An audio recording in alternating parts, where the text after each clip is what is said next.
Amém? Glória a Deus. Queria trazer uma mensagem para o coração dos irmãos. Garanto que não vou demorar. Garanto. Prometo. Vocês sabem que crente não pode mentir, né? Não vou demorar. Só que eu não vou demorar se vocês também contribuírem comigo. Então o que eu vou precisar? Eu vou precisar que vocês me deem o máximo da atenção de vocês. Esse é o primeiro ponto. Eu queria de vocês o máximo da vossa atenção. Segundo lugar, eu queria muito que vocês fossem sinceros com vocês mesmos. Muito obrigado. Quando eu falo de ser sincero com vocês mesmos, são dois pontos que eu quero deixar aqui bem claro para você. Primeiro eu acho muito triste quando você perde tempo. A coisa mais valiosa que nós temos é o tempo, certo? O tempo é tão valioso que você vende o tempo. Quando você sai de casa para trabalhar, você está vendendo o seu tempo. Se você não tivesse o tempo para entregar, você ficaria em casa. Você não precisaria ir para um local de trabalho, né? Mesmo que você trabalhe para você mesmo, você tem que empenhar um tempo no trabalho. Não é verdade? Então, é muito ruim você perder tempo. Tem pessoas que falam assim, olha, meu tempo é dinheiro. Isso é verdade, tempo é dinheiro. Para quem trabalha, o tempo é dinheiro. Tem gente que quando tem tempo para descansar, gosta de ir para algum lugar, apreciar uma bela vista. Outros gostam de ir para a cama, deitar logo, vou deitar, vou aproveitar, vou deitar. Eu vou deitar e vou dormir. Tem gente que gosta de dormir muito.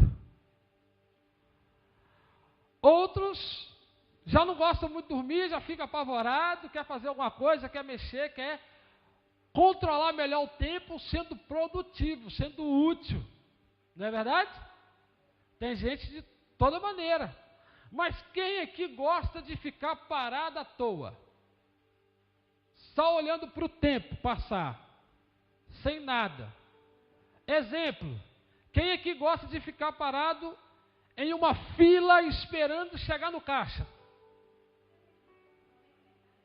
Ninguém gosta.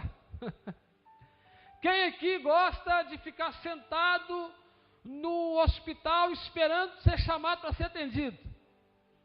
Além de estar doente, fica impaciente, fica louco para ser atendido logo, às vezes está numa dificuldade e está esperando, perdendo tempo ali naquele lugar, perda de tempo. Não é verdade? Então acho que a pior coisa que pode acontecer com a pessoa é perder tempo. E eu vou fazer o possível, o máximo, vou dar o meu melhor para você não perder tempo aqui hoje. Estou falando isso porque é muito triste você sair do conforto da sua casa, do conforto do seu lar, para vir aqui, sentar, assistir um culto e ir embora. Que tristeza. Que tristeza absurda.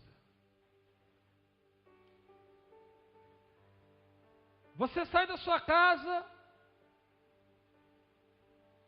coloca uma das suas melhores roupas. Quem aqui é mais antigo, antes tinha uma melhor roupa. Hoje, Deus é tão bom que você tem melhores roupas. Você pode escolher, né?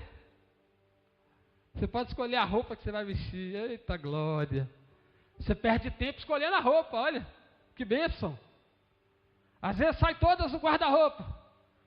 Sai tudo quanto é roupa do guarda-fato. Depois volta tudo lá para dentro outra vez. Experimentou 300 roupas. E depois vira para um lado, para o outro. E olha e fala assim, eu tenho que comprar roupa. Não tem roupa nenhuma. Isso é muito peculiar das mulheres, né? As mulheres fazem isso. Então eu queria dizer para você que eu não quero que você saia daqui hoje com o seu tempo perdido. Eu espero muito que você tenha aproveitado muito bem o louvor. E quando eu falo aproveitar o louvor, não é que você tenha vindo aqui para assistir, mas que você tenha entregado para Deus o seu melhor durante o período do louvor. Que você tenha se alegrado na presença de Deus. Que você tenha entregado a Ele um louvor sincero, uma adoração sincera. Eu espero muito no fundo do meu coração que a oferta que você trouxe aqui, ela não veio somente por vir. Que você veio trazer uma oferta com sinceridade ao Senhor. E às vezes você não teve nem oferta para trazer, mas Deus conhece o seu coração. E sabe que se você teria, você viria com alegria. E isso não é perda de tempo. E pior ainda, é você sair daqui com a palavra de Deus caindo sobre a sua vida e você não ter aproveitado nada. Tem um pastor na minha cidade, lá em Belo Horizonte, Minas Gerais, algumas pessoas conhecem. Ele conta que uma vez levou alguns amigos em um culto de uma igreja pentecostal, porque algumas pessoas o convidavam há muito tempo para ir naquela igreja e ele nunca tinha tempo e ele já queria levar esses amigos em algum lugar diferente. Ele convidou 2 amigos dele e foram nessa igreja. E ele, como um bom presbiteriano, ele estava todo desconsolado dentro daquela igreja pentecostal.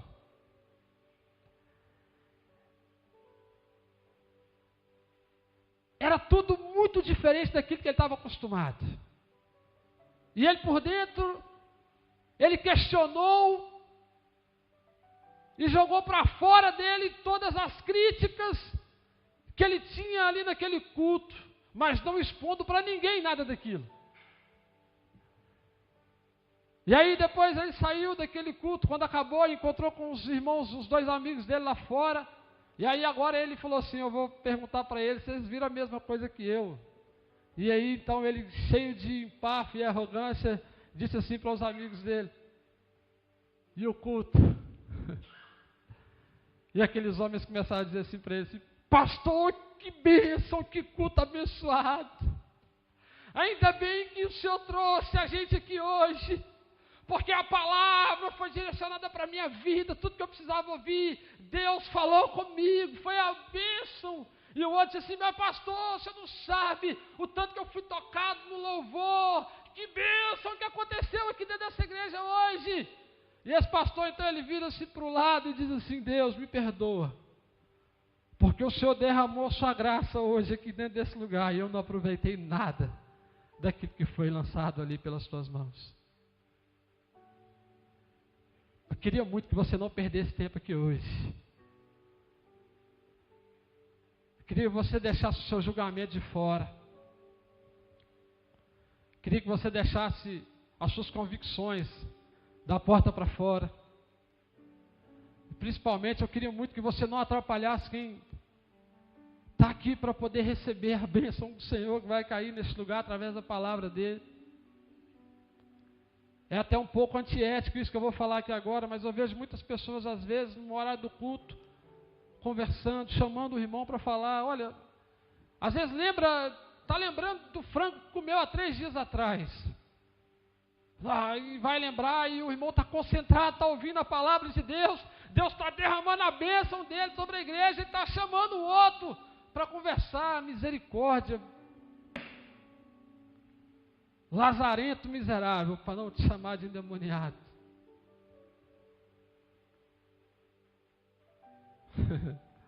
Não sou profeta do Apocalipse não, viu?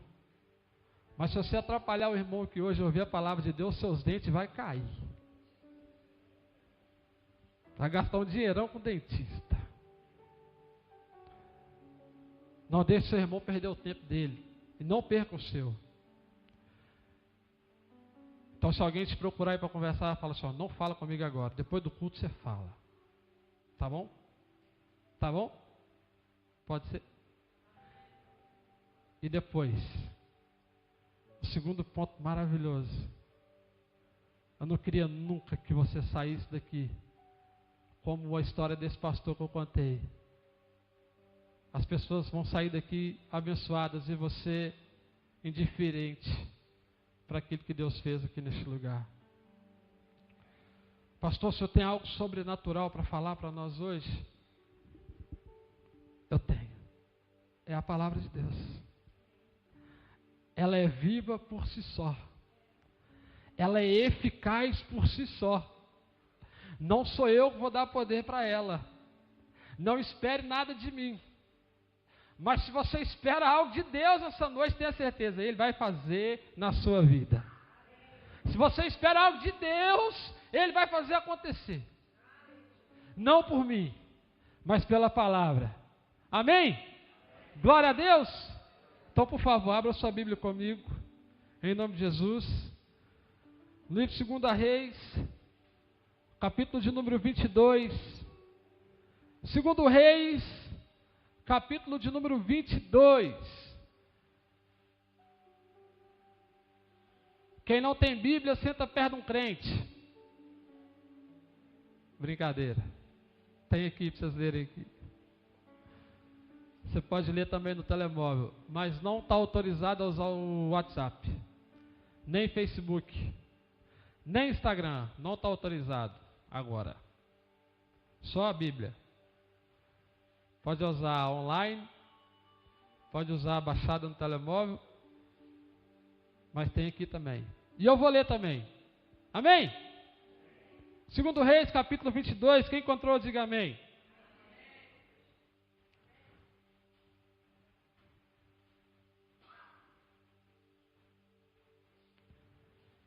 Tinha Josias 8 anos de idade, quando começou a reinar, e reinou 31 anos em Jerusalém. Sua mãe se chamava Gedida, e era filha de Adaías, de Boscate. Fez ele o que era reto perante o Senhor, andou em todo o caminho de Davi seu pai, e não se desviou nem para a direita, nem para a esquerda. Só um segundo, eu vou fazer aqui uma pausa na leitura. Eu queria trazer aqui a relevância daquilo que Deus faz no culto. Ninguém, exceto eu e Deus, sabia a mensagem que eu iria trazer aqui hoje. Mas durante o louvor, o Arley chamou aqui os jovens, e nós profetizamos sobre a vida deles, que Deus reacendesse a chama. Amém? Glória a Deus. Nós estamos falando aqui de um rei que assumiu um reinado com 8 anos de idade. E o mais lindo de tudo é que ele assumiu um reinado onde o seu pai e o seu avô não andavam no caminho de Deus. Mas com 8 anos de idade, ele assume o reino. E a Bíblia diz que ele andava fazendo aquilo que era reto aos olhos do Senhor. Amém? Vamos continuar? No 18º ano do seu reinado, o rei Josias mandou o escrivão Safã, filho de Azalias, filho de Mesulão, à casa do Senhor, dizendo: sobe a Ilquias, o sumo sacerdote, para que conte o dinheiro que se trouxe à casa do Senhor, o qual os guardas da porta ajuntaram do povo, que o deem nas mãos dos que dirigem a obra, e têm a seu cargo a casa do Senhor, para que paguem aqueles que fazem a obra que há na casa do Senhor, para que reparem os estragos da casa, aos carpinteiros, aos edificadores e aos pedreiros, e comprem madeira e pedras lavradas, para repararem os estragos da casa. Porém, não se pediu conta do dinheiro que se lhes entregara nas mãos, porquanto procediam com fidelidade. Então, disse o sumo sacerdote a Ilquias, ao escrivão Safã: achei o livro da lei na casa do Senhor. Ilquias entregou o livro a Safã, e este o leu. Então o escrivão Safã veio ter com o rei, e lhe deu o relatório, dizendo: teus servos contaram o dinheiro que se achou na casa e o entregaram nas mãos dos que dirigem a obra e têm a seu cargo a casa do Senhor. Relatou mais o escrivão Safã ao rei, dizendo: o sacerdote Ilquias me entregou um livro, e Safã o leu diante do rei. Tendo o rei ouvido as palavras do livro da lei, rasgou as suas vestes.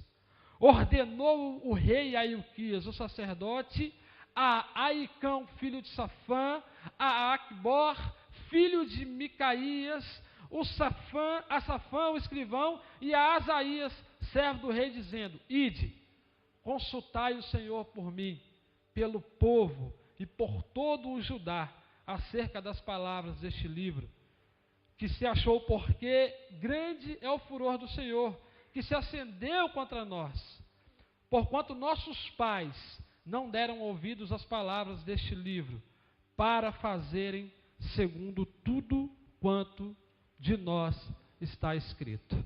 Amém? Por favor, feche seus olhos um segundo.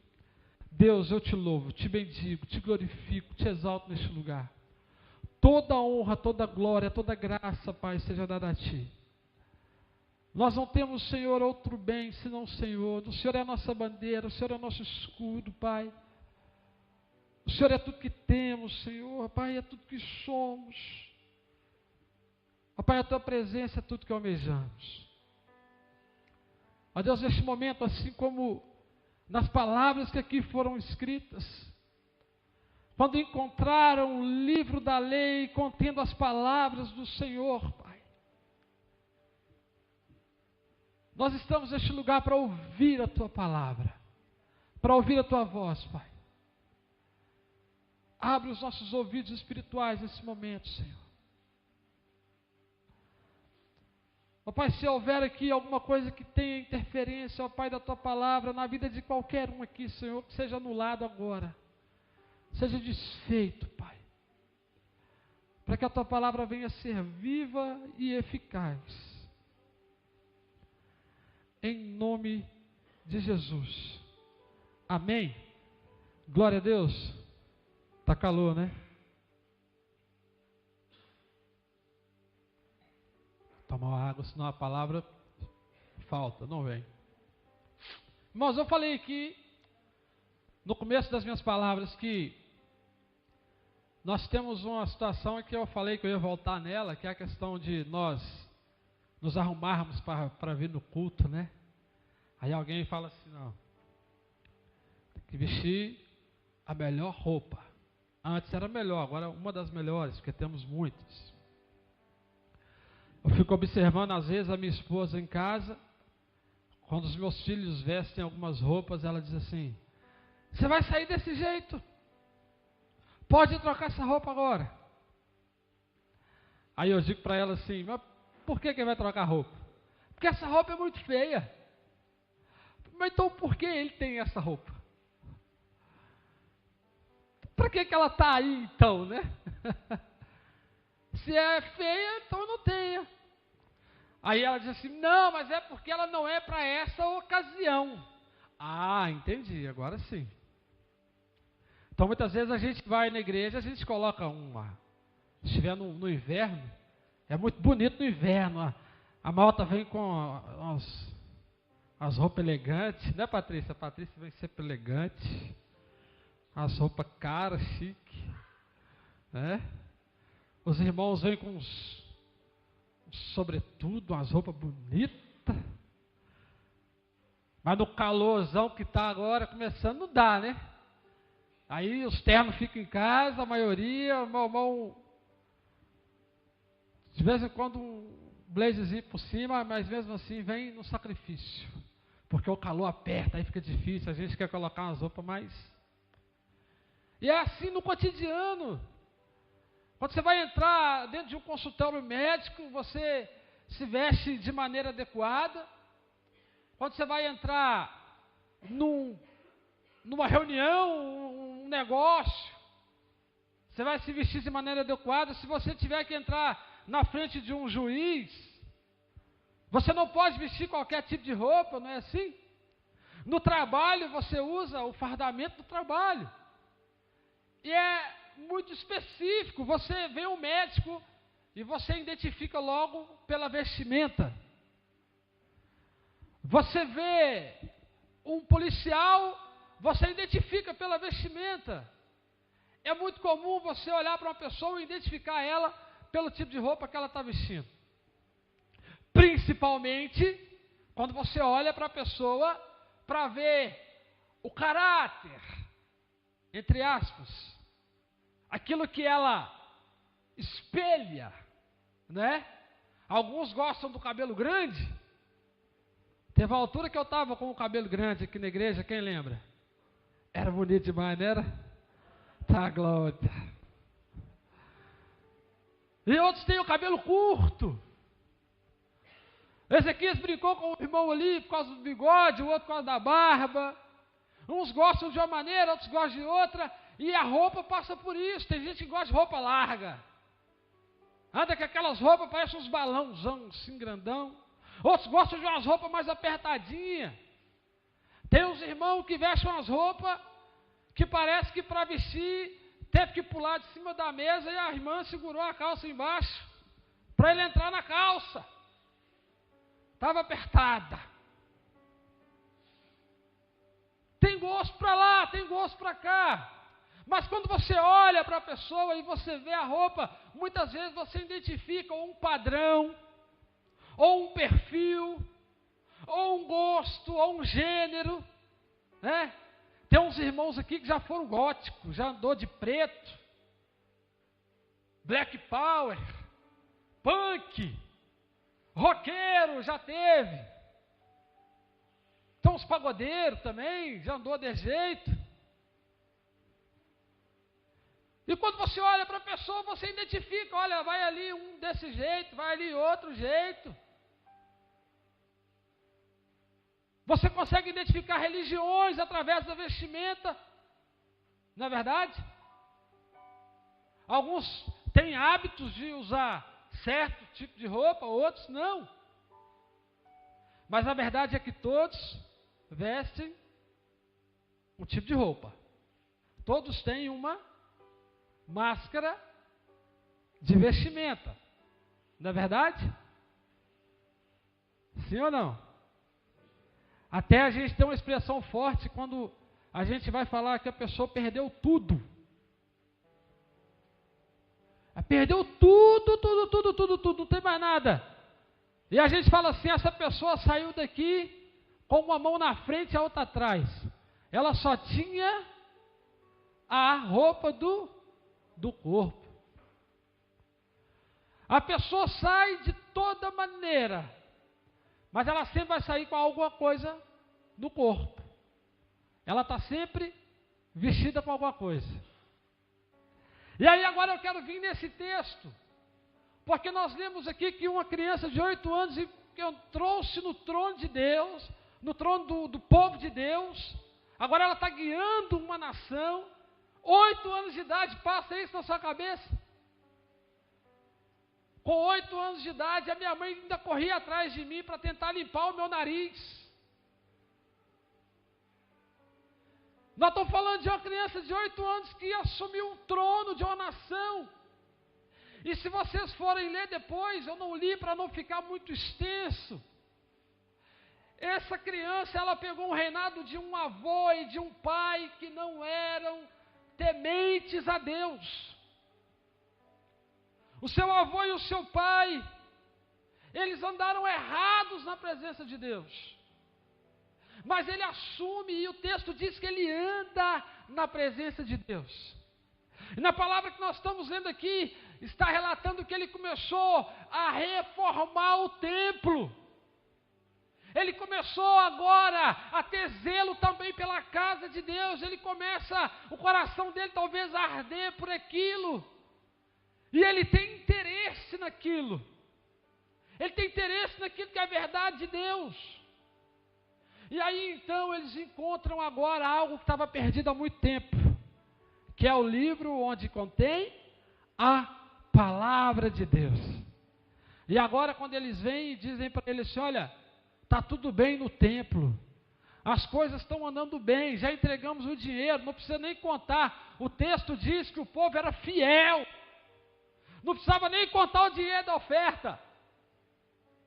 Isso é uma boa notícia. Mas olha, meu rei, agora ele já não tem mais 8 anos. Já é um adulto para a época. E eles dizem para eles, olha, todo o esforço que o senhor tem tido não é em vão. E por acaso hoje nós encontramos o livro da lei. Nós encontramos a palavra de Deus. Nós encontramos aquilo que vai nos dar um norte. Encontramos aquilo que vai nos dar um rumo. E agora o texto diz que o rei então ele faz o quê? Ele pula de alegria. É isso. O rei manda matar um boi para fazer um churrasco, igual nós fizemos na sexta-feira. Foi isso? Não. O texto diz que o rei ele pega as suas vestes e ele rasga as suas vestes. Num sinal de humilhação diante da palavra de Deus. Isso aqui é muito forte. Isso aqui traz para mim e para você uma pancada, um tapa na cara. E eu vou mostrar para você por quê. Preste bem atenção em mim. Para que você entenda isso, nós precisamos voltar lá no livro do Gênesis, não precisa abrir. Quando você vai em Gênesis, no capítulo 3, o texto vai dizer que Adão andava tranquilo, lá no Éden, no meio dos bichos, com a sua esposa. Que maravilha, a imagem e semelhança de Deus. E agora ele peca, eles pecam, e eles caem em desgraça. E a primeira coisa que Adão vê quando ele pecou, o que é? Que ele estava o quê? Nu. E agora que ele vê que ele está nu, que ele está errado, que ele está em pecado, porque a nudez, ela escancara a essência da miserável vida humana. Não tem nada mais constrangedor para uma pessoa do que ela ser apanhada nua. Imagina você, que tem tantas roupas pomposas, bonitas, agora ser apanhado nu. Mas Adão não tinha roupa. E agora ele olha para ele depois do pecado e ele vê que ele está nu, porque agora o que traz a consciência da nudez dele é o pecado, ou seja, o pecado expõe a sua nudez espiritual. O pecado expõe aquilo que você verdadeiramente é. E agora quando Adão olha para ele, ele vê que ele está nu, e ele tem o quê? Vergonha. É aquilo que nós temos. Você já viu quando você está na casa de banho, e você tem certeza que você trancou a porta, mas alguém mexe, imediatamente você já põe a mão na porta assim, será que eu tranquei? Porque você não quer ser apanhado na sua intimidade, na sua nudez, na sua vergonha. Ninguém quer ser apanhado na vergonha. Ninguém quer ser exposto na sua intimidade. E Adão olha para si próprio, ele vê que ele está nu. E aquilo que Adão faz é o que denota a vergonha da humanidade. Ele vai tentar resolver o problema com as suas próprias mãos. A Bíblia diz que Deus chama Adão: Adão, onde é que você está? E Adão estava escondido atrás de uma moita. E o texto diz que ele estava cozendo uma roupa para ele com umas folhas de figueira. Primeira coisa que eu quero deixar para você aqui: todas as vezes que você tenta resolver o seu problema com as suas próprias mãos, a vergonha vai ficar ainda maior. Foi preciso Deus vir, entender o problema, e agora Deus vem e faz um sacrifício. Então, com a pele de animal, preste atenção, Deus tira a roupa de um animal e faz uma roupa para Adão. Grave bem isso. Deus tira a roupa de um animal, sacrifica um animal, retira a pele do animal, que é a sua vestimenta, que é aquilo que identifica aquele animal, e faz uma roupa para Adão. Porque Adão falhou miseravelmente em produzir roupa para si próprio. Quem que já viu aquelas animaçõezinhas de Adão e Eva no paraíso, às vezes umas fotos assim, e aquela florzinha, a folha da figueira, só tampando o órgão genital, né? Que coisa mais ridícula. Mais ridículo ainda, eu imagino que foi quando Adão estava tentando se tapar. Porque o que doía em Adão não era olhar para si e ver suas partes íntimas expostas, não. O que doía nele era ver que dentro dele algo já não existia mais. A conexão que o ligava a Deus já não estava mais ali. Ali foi rompido uma aliança. E Adão olha para si e vê agora, eu estou em apuros. E ele tenta resolver o problema dele com as próprias mãos. Mais uma vez, você tem problema? Coloca nas mãos de Deus para resolver por você. Ei, escute. Por mais que esse seu problema pareça íntimo demais, o Deus que te criou, Ele pode resolver o seu problema. Ele é apto para resolver o seu problema. Não tente resolver com as suas próprias mãos. Mas olha que interessante. Adão, quando ele ouve a voz de Deus, esse rei Josias, ele me inspira muito, preste atenção. Adão, quando ele ouve a voz de Deus, ele se esconde. Ele tenta se tapar. Ele tenta se esconder, mas o texto aqui diz que quando disseram para Josias assim, olha, nós achamos a voz de Deus, a primeira coisa que ele faz é arrancar suas roupas e dizer, olha Deus, eu estou aqui. Não tem nada entre mim e o Senhor. Essas roupas reais, as minhas vestes que me deixam bonito, a minha túnica, o meu ouro, a minha prata, nada disso importa. Eu vou rasgar tudo, porque eu quero ouvir a sua palavra, e eu vou íntimo para junto do Senhor, Pai. Ele se rasgou, ele se abriu, intimidade. Eu quero, Senhor, traz a palavra que eu quero ouvir, e eu vou sem nada daquilo que eu sou. Eu estou indo sem nada daquilo que é título. Eu estou indo sem nada daquilo que as pessoas veem e querem ter. Muito pelo contrário, eu estou indo com aquilo que escandaliza.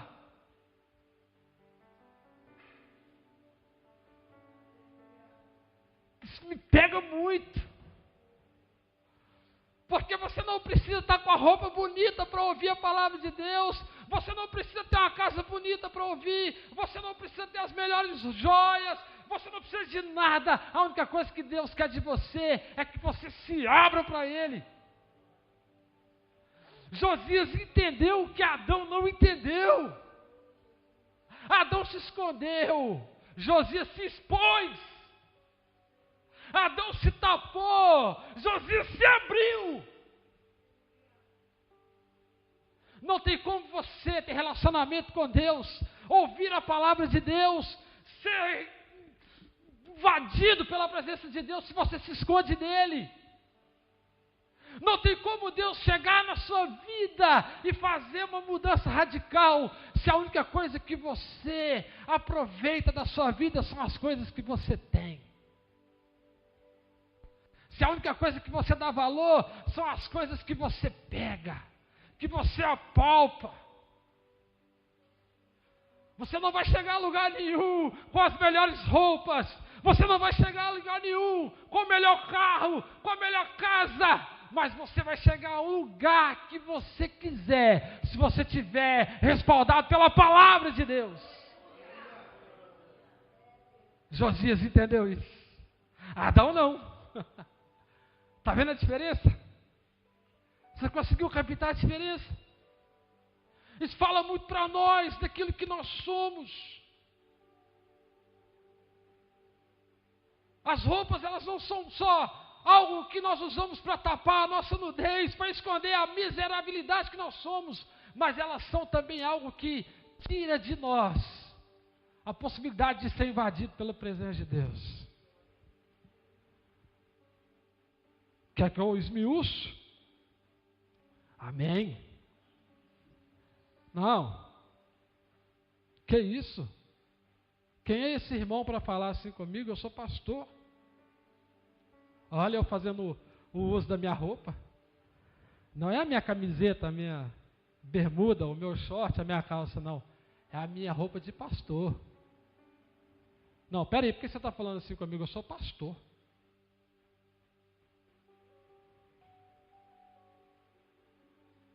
Não, que isso? Não, esse ministério é meu. Quem toma conta aqui sou eu. Aí eu fazendo a roupa, uso da roupa. Em casa. Quem manda nessa casa sou eu ou não? É, marido, já falei que é. Então pronto, cala a boca. Ué. Fazendo o uso da roupa do marido. Aleluia, mão. Machão bravo. Sabe de nada. Muitas vezes os títulos são as roupas que vestimos. E elas tiram de nós a possibilidade de ter um encontro com Deus. Você vem refletir hoje se você tem tido momentos de se despir diante de Deus, de mostrar para Ele aquilo que você realmente é, como Josias fez aqui. Lindo demais, ele nem esperou chegar ao livro. Quando contaram para ele que tinha a palavra de Deus, ele já se rasgou logo. Enquanto para outros a palavra está dizendo assim, olha, nem espera ver que é ruim, se for ruim, foge logo. O Josias não quis nem saber se era verdade ou era mentira. Ele ouviu dizer, não, vocês estão falando, eu acredito. Traz logo, e já se abriu logo para Deus. Mas muitas vezes nós, sentadinhos aí, o irmão sobe aqui para dar uma palavra, às vezes para abrir um culto, para pregar, para ministrar um louvor, e a gente fica assim, que é isso? Não gosto da palavra desse irmão aí não. Não gosto da palavra desse irmão aí não. Que não gosta da palavra do irmão, o que? A palavra não é do irmão, a palavra é a palavra de Deus. A palavra é a palavra de Deus. Tem-se de fazer a distinção do Adão e a distinção do Josias. Um ouve a palavra de Deus, se esconde. O outro ouve que vai chegar a palavra de Deus e se abre. Se mostra. Se expõe. Dizendo, olha, eu não sou nada, eu preciso dessa palavra. Eu queria falar dessa... Eu tinha tanta coisa para falar dentro desse termo, desse texto. Eu vou ter oportunidade outro dia de pregar isso. Mas para a gente avançar e terminar, que eu prometi que não ia demorar. Nós encontramos, no paralelo que eu fiz, Adão lá no princípio.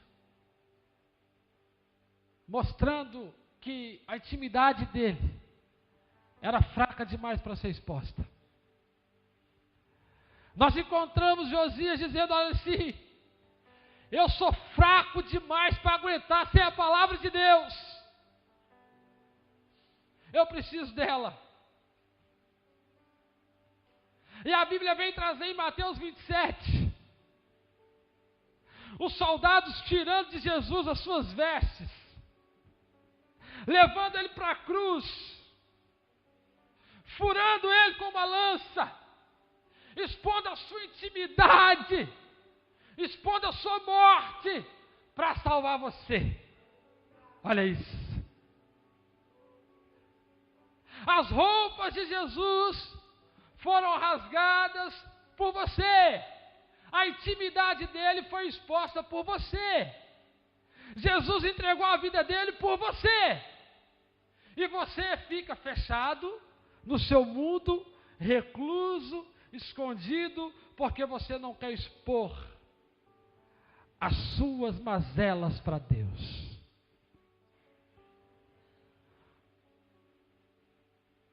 No seu coração está batendo lá assim, fundo, a pancada assim, olha, você precisa se perdoar. Mas você diz assim, não, pisaram no meu calo, não perdoo não. No seu coração está batendo assim, dizendo, quanto tempo mais você vai ficar longe das pessoas que te amam. Mas você diz assim, não posso, porque a minha roupa que eu vesti agora é bonita demais para perdoar. O Espírito Santo está socando seu coração, dizendo para você assim, olha, quanto tempo mais você vai ficar fugindo da minha presença, fingindo que você não precisa de ajuda, fingindo que é forte. E você está bonito demais com a sua roupinha. Porque você tem um bom emprego hoje. Porque hoje você mora na Europa. E você não precisa mais ligar para quem um dia te deu a mão. Porque hoje você está bom demais para poder voltar atrás e rever os seus conceitos. Para pedir perdão por algo que você cometeu. Mas você veste a sua roupinha e diz assim, mas também o que ela fez não tinha como eu fazer outra coisa. Eu tinha que agir dessa maneira.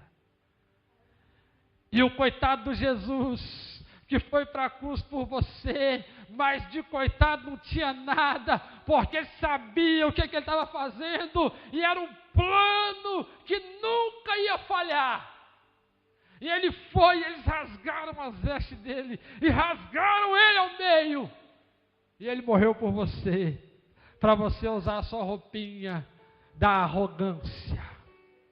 Para você usar a sua roupinha do eu não preciso de ninguém. Para você usar a sua roupinha do eu sou feliz sozinho. Para você usar a sua roupinha de que é só você quem sabe fazer. Que é só você quem faz e acontece. Que você é o melhor. Que você não perdoa. Que você não aceita o perdão. E você veste a sua roupinha e vai. Eu não ia entrar não, mas bora, vamos aprofundar a mão um pouquinho. Aponta aí. Isso é tão sério, meu irmão.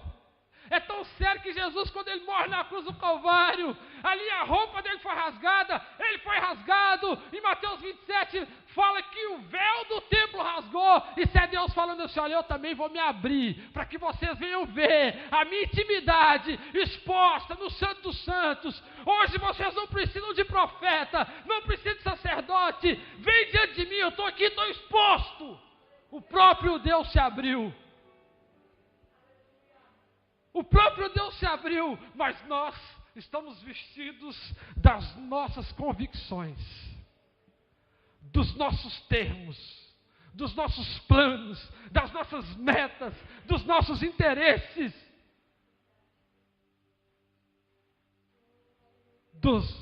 nós sabemos.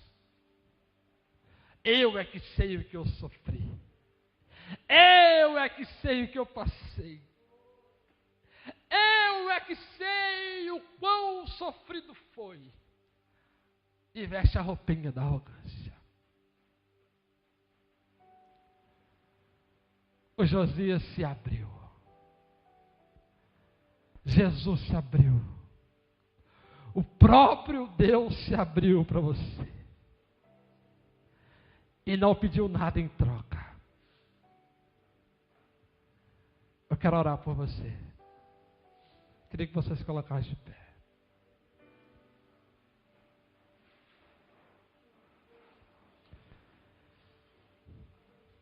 Eu não sei se você foi alcançado pela palavra do Senhor hoje. Eu sei que a palavra do Senhor ecoou neste lugar. Eu sei que a palavra de Deus arrebentou portas aqui nessa noite. Eu sei que Deus bradou sobre a sua vida hoje.